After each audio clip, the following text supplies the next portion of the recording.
परिचय। बच्चों, किसी पौधे का जो हिस्सा हमें आकर्षित करता है वो होता है उसके फूल।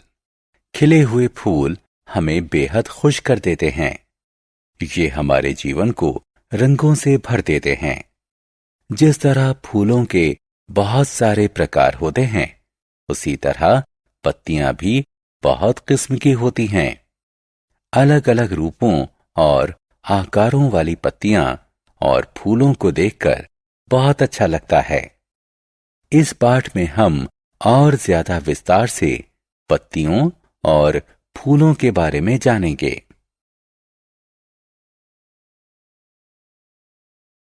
उद्देश्य।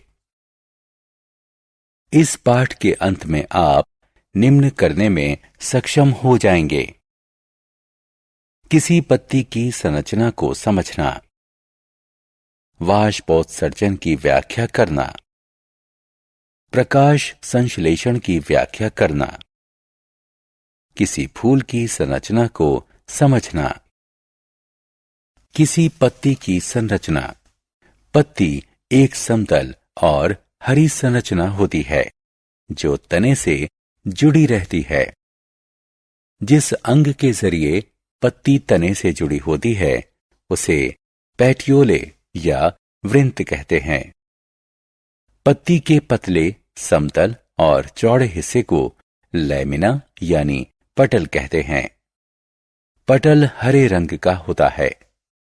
पत्ती के बीच में जो मोटी सी रेखा होती है उसे मध्य शिरा कहते हैं।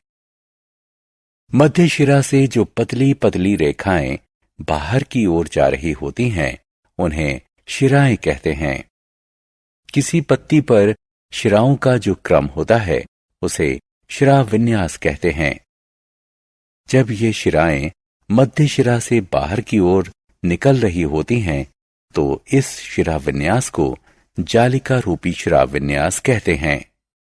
जब शिराएं एक दूसरे के समानांतर होती हैं तो शिरा विन्यास को समानांतर शिरा विन्यास कहते हैं। इस तरह का शिरा विन्यास आमतौर पर घास की पत्ती में मिलता है।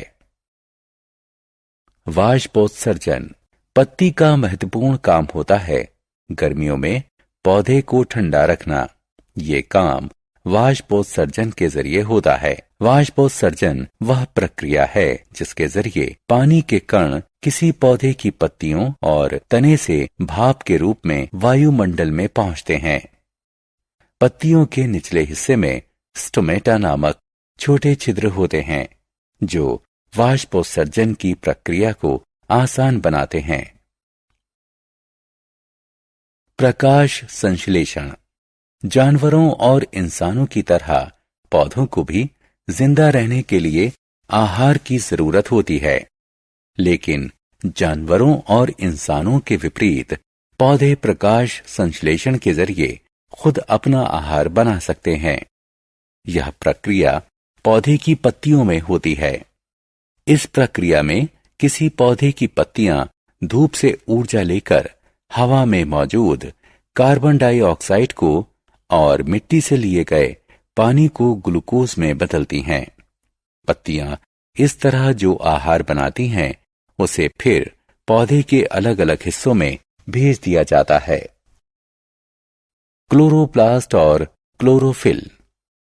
आपने अभी जाना कि प्रकाश संश्लेषण प्रक्रिया की मदद से पत्तियां अपना आहार बनाती हैं। पत्तियों पर जिन छोटी संरचनाओं के अंदर प्रकाश संश्लेषण प्रक्रिया होती है उन्हें क्लोरोप्लास्ट कहा जाता है। आहार उत्पादन में उनकी भूमिका के कारण उन्हें फूड फैक्ट्री भी कहा जाता है। क्लोरोप्लास्ट का रंग हरा होता है। उन्हें अपना रंग क्लोरोफिल नामक एक रंजक से मिलता है। क्लोरोफिल पत्तियों को अपना आहार बनाने में मदद करता है। आत्म मूल्यांकन। अब समय है ये जानने का कि आपने क्या समझा। खाली स्थानों में सही विकल्प भरें। फूल। हमें अपने चारों ओर फूल नजर आते हैं। बालकनी में, पार्कों में, गलियारों में, अलग अलग रूप रंग के फूल हमारे दिलों को खुशी से भर देते हैं। फूलों के रूप आकार कैसे भी हों, वो हमें तरोताजा कर देते हैं। फूल चाहे बड़े हों या छोटे, लाल हों या नीले, सभी का विन्यास एक सा ही होता है। फूल के बाहरी हिस्से को कैलिक्स यानी कर्णिका कहते हैं। इसमें बाह्य दलों जैसी हरी पत्तियां होती हैं। फूल के अंदरूनी हिस्से को कोरोला यानी दलपुंज कहते हैं। इसमें पंखुड़ियां होती हैं। अलग अलग फूलों की अलग अलग रंगों की पंखुड़ियां होती हैं। पंखुड़ियां पॉलिनेटर यानी परागण करने वाले जीवों को फूलों की ओर आकर्षित करती हैं। फूल के नर भाग में एक या अधिक पुंकेसर हो सकते हैं। हर पुंकेसर में एक तने जैसी रचना होती है। इस तने को तंतु कहते हैं। इस तंतु के ऊपर दो थैलियां होती हैं जिनमें पराग होता है। इन थैलियों को एंथर्स यानी परागकोश कहते हैं। फूल के मादा भाग को पिस्टिल यानी स्त्री केसर कहते हैं। ये फूल का सबसे अंदरूनी हिस्सा होता है। स्त्री केसर के 3 भाग होते हैं, वर्तिकाग्र, वर्तिका और अंडाशय। वर्तिकाग्र स्त्री केसर के ऊपरी हिस्से में मौजूद चिपचिपी सतह होती है जो पराग को पकड़कर रखती है। वर्तिका नली जैसी एक संरचना होती है जो वर्तिकाग्र को थाम कर रखती है। वर्तिका अंडाशय तक जाती है जहां ओव्यूल्स यानी बीजांड होते हैं। सारांश। आइए हमने जो कुछ सीखा है उसे संक्षेप में दोहराएं। जिस चीज के जरिए कोई पत्ती तने से जुड़ी होती है उसे पेटियोले या वृंत कहते हैं। पत्ती के पतले, समतल और चौड़े हिस्से को पटल कहते हैं।